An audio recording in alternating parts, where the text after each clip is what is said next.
Greater Bengaluru ಪ್ರಾಧಿಕಾರದ ಚುನಾವಣೆಗೆ ಮತ್ತೆ ಸಮಯಾವಕಾಶವನ್ನ ರಾಜ್ಯ ಸರ್ಕಾರ ಕೇಳಿದೆ. ಇದಕ್ಕೆ ಸಂಬಂಧಿಸಿದಂತೆ ಸುಪ್ರೀಂ ಕೋರ್ಟ್ಗೆ ಸರ್ಕಾರ ಅರ್ಜಿ ಸಲ್ಲಿಸಿದೆ. ಅರ್ಜಿಯಲ್ಲಿ ಚುನಾವಣೆ ನಡೆಸಲು ಕಾಲಾವಕಾಶಕ್ಕೆ ಕಾರಣವನ್ನ ನೀಡಿದೆ. 5 ಬೆಂಗಳೂರು ನಗರ ಪಾಲಿಕೆಗಳಿಗೆ ಚುನಾವಣೆಗಳು ನಡೆಯಬೇಕಾಗಿತ್ತು.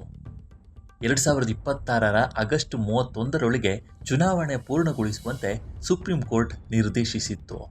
2026ರ ಮೇ 20ಕ್ಕೆ ಆದೇಶವನ್ನು ಮಾರ್ಪಡಿಸುವಂತೆ ಸರ್ಕಾರ ಕೋರಿದೆ.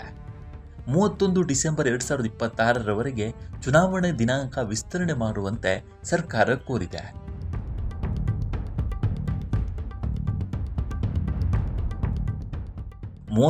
ಆಗಸ್ಟ್ ಒಳಗಾಗಿ ಚುನಾವಣೆ ನಡೆಸುವುದು ಕಷ್ಟಕರ ಅಂತ ಸರ್ಕಾರ ಸುಪ್ರೀಂ ಕೋರ್ಟ್ಗೆ ಮನವರಿಕೆ ಮಾಡಿದೆ.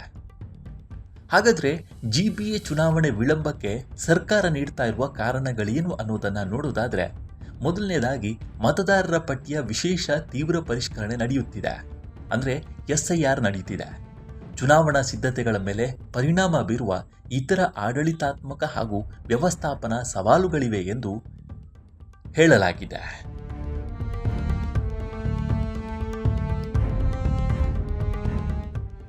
ಇನ್ನು ಆಡಳಿತಾತ್ಮಕ ನಿರ್ಬಂಧಗಳ ಕಾರಣದಿಂದ ಗ್ರೇಟರ್ ಬೆಂಗಳೂರು ಅಥಾರಿಟಿ ಚುನಾವಣೆಗಳನ್ನು ನಡೆಸುವ ಗಡುವನ್ನು ವಿಸ್ತರಿಸಿ 31 ಆಗಸ್ಟ್ 2026ರಿಂದ 31 ಡಿಸೆಂಬರ್ 2026ಕ್ಕೆ ಸಮಯ ವಿಸ್ತರಿಸುವಂತೆ ಸುಪ್ರೀಂ ಕೋರ್ಟ್ ಮೆಟ್ಟಿಲು ಹತ್ತಿದೆ ರಾಜ್ಯ ಸರ್ಕಾರ.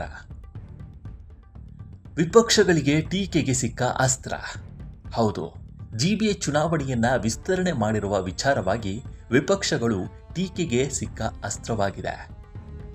ಸರ್ಕಾರ ಉದ್ದೇಶಪೂರ್ವಕವಾಗಿಯೇ ಚುನಾವಣೆ ಮುಂದೂಡುತ್ತಿದೆ ಎಂಬ ಆರೋಪವನ್ನು ಬಿಜೆಪಿ ಮತ್ತು JDS ಮಾಡ್ತಾ ಇದೆ.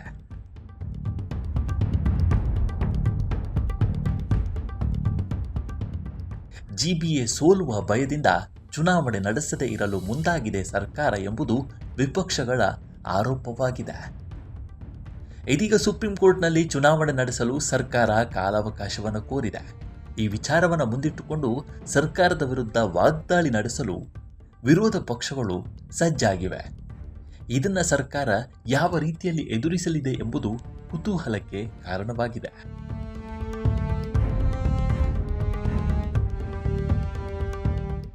ಒಟ್ಟಾರೆ ಜಿಬಿಎ ಚುನಾವಣೆಯನ್ನ ಸರ್ಕಾರ ಪದೇ ಪದೇ ಮುಂದೂಡ್ತಾ ಇದೆ. ಇದೀಗ ಸುಪ್ರೀಂ ಕೋರ್ಟ್ ಕೊಟ್ಟ ಗಡುವನ್ನು ಕೂಡ ವಿಸ್ತರಣೆ ಮಾಡುವಂತೆ ಮತ್ತೆ ಸುಪ್ರೀಂ ಕೋರ್ಟ್ಗೆ ಅರ್ಜಿಯನ್ನು ಸಲ್ಲಿಸಲಾಗಿದೆ. ಇದನ್ನು ಸುಪ್ರೀಂ ಯಾವ ರೀತಿ ಪರಿಗಣಿಸುತ್ತೆ ಮತ್ತು ಸರ್ಕಾರ ಕೋರಿದ ಗಡುವನ್ನು ವಿಸ್ತರಿಸುತ್ತಾ ಅನ್ನೋದನ್ನು ಕಾದು ನೋಡಬೇಕಾಗಿದೆ. ಮುಂದಿನ ವಿಡಿಯೋದಲ್ಲಿ ಸಿಗೋಣ. ನಮಸ್ಕಾರ.